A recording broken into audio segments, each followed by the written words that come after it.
Hola, ¿qué tal están? Bienvenidos. Schiller y la estética. Realmente Federico Schiller fue un gran filósofo alemán, catedrático de filosofía, aunque enseñó historia, y es un pensador que nació en el año 1759 y murió en 1805, probablemente o prácticamente con toda seguridad de tuberculosis.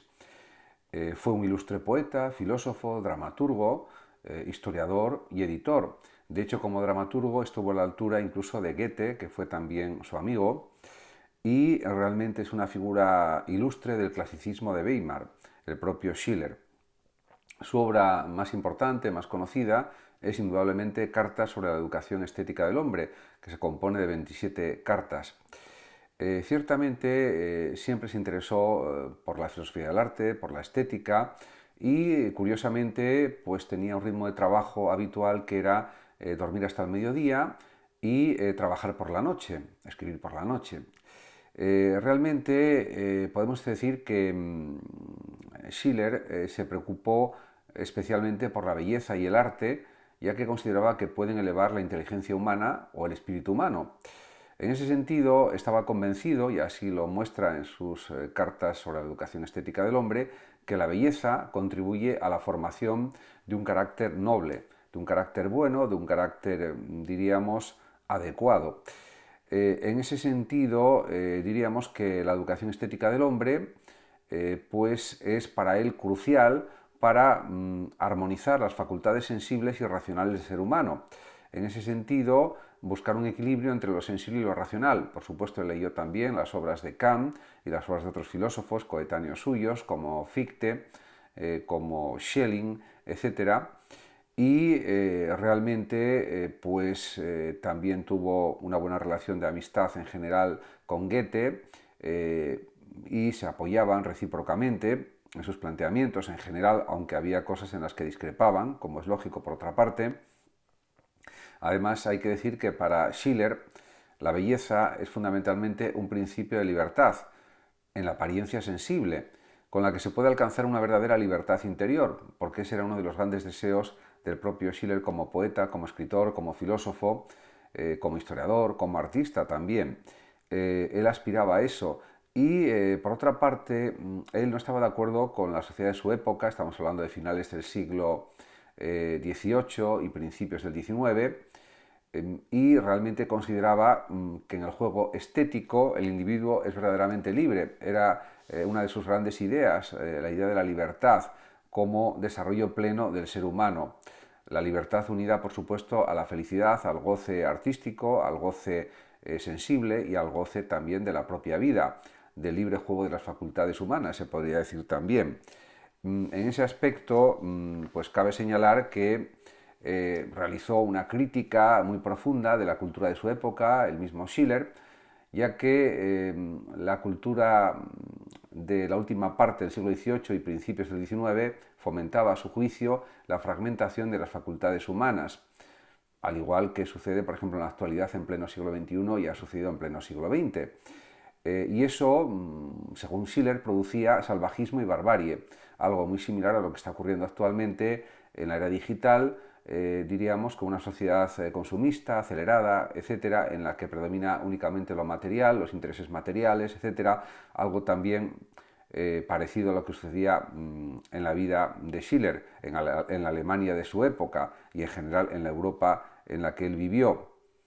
En ese sentido, también hay que decir que para Schiller, y pensaba acertadamente en este sentido también, la educación estética puede o debe contrarrestar esa tendencia a promover una sociedad, diríamos, menos irracional y en realidad más libre, efectivamente. Es de lo que se trata.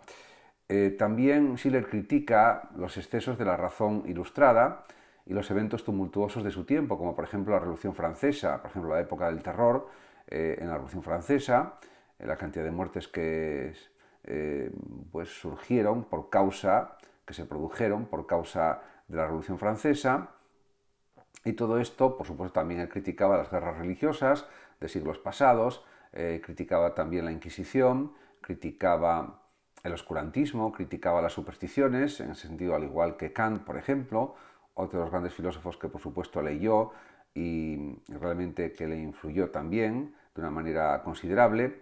Y en ese sentido, por supuesto, él no negaba la importancia de la Revolución Francesa porque fue un hecho muy notable en su época. También es verdad que habría que considerar la influencia de la Revolución Americana de 1776, que fue como un precedente de la Revolución Francesa. En ese sentido, por supuesto, el lema libertad, igualdad y fraternidad estaría de acuerdo, por supuesto, con los principios que defendía el propio Schiller. En ese sentido, también él estaba convencido de la gran repercusión que había tenido la Revolución Francesa para cambiar las formas de vida, pasar del antiguo régimen, por ejemplo, del despotismo ilustrado del siglo XVIII en Francia y en otros estados europeos, a pues unos ideales basados en el republicanismo, en el liberalismo, etcétera, y en definitiva en una aspiración a una verdadera libertad humana, que es lo que él también deseaba ardientemente. En ese sentido, él siempre insistió, Schiller, en la importancia de la estética en la formación del carácter humano.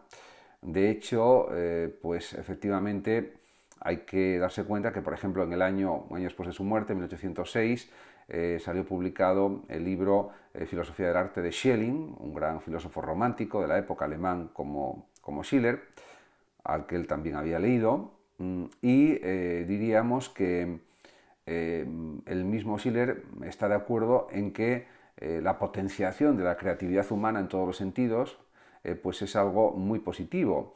Él, por supuesto, también tenía algunos defectos de carácter. Por ejemplo, era un jugador de cartas empedernido, según parece, por lo que decía Goethe, pero también él estaba de acuerdo en que la creatividad, el propio Schiller, era una capacidad crítica y combinatoria fundamentalmente, y él lo demostró en sus obras de teatro, en su poesía, en sus tratados y en definitiva en su labor como escritor. Murió prematuramente porque podría haber escrito mucho más si no hubiera sido por la tuberculosis de la que murió. Desgraciadamente en aquella época no había solución a esos problemas de la tuberculosis generalmente. De hecho, cuando murió, pues se pudo verificar y comprobar después de su muerte que tenía un pulmón destrozado y tenía los riñones prácticamente desaparecidos, etcétera, con lo cual resistió lo que pudo los embates de la tuberculosis, que en aquella época producían muchísimas muertes. De hecho, él murió de pulmonía en el año 1805, producida por la tuberculosis. En definitiva, quizás hay que insistir en también la repercusión enorme de su educación estética, de este libro compuesto por 27 cartas sobre la educación estética del ser humano, porque inspiró a numerosos escritores, filósofos, artistas en general, y sigue siendo una obra comentada, valorada, criticada, analizada, interpretada todavía en la actualidad, en el siglo XXI y también, por supuesto, a lo largo del siglo XX. Ha habido numerosos pensadores, escritores, psicólogos, sociólogos, etcétera, incluso filósofos del arte que han pues considerado pues sus ideas de una manera pues muy positiva. De hecho, pues una de las ramas de la filosofía es precisamente la estética, la filosofía del arte, y él aportó con su libro una de las mejores contribuciones a lo que es la filosofía del arte, sobre todo relacionando el arte con la libertad, con el desarrollo pleno de las capacidades humanas y sobre todo buscando, diríamos, una conciliación entre la racionalidad y la sensibilidad, que ambas pueden estar complementadas en la inteligencia humana. En definitiva, diríamos que si consideramos la división kantiana de las facultades en razón, entendimiento y sensibilidad, yo creo que para él las más importantes serían indudablemente el entendimiento y la sensibilidad, porque la facultad ordenativa de la razón ya se presupone en la propia experiencia artística y en la propia creación artística, también considerando que para él lo estético forma parte también del disfrute humano de lo bello existente en la naturaleza. Él daba mucha importancia también a lo natural, a lo sublime, etcétera, que se puede observar en el mar, en los océanos, en las tempestades, en las tormentas, también en los momentos de tranquilidad y de paz, en el verano, etcétera. En definitiva, él buscaba, diríamos, un disfrute estético en todo lo que hacemos y en ese sentido, para él la vida tenía sentido precisamente por el juego estético, se podría decir. Y en ese sentido, pues está diciendo cosas, está expresando planteamientos que luego otros pensadores que se dedicaron a la filosofía del arte también destacaron con otras formas, con otras expresiones, pero que en el fondo vienen a decir algo parecido a lo que señalaba el propio Schiller, este gran poeta, este gran filósofo, este gran, diríamos, creador de la estética, diríamos, de finales del XVIII y principios del siglo XIX.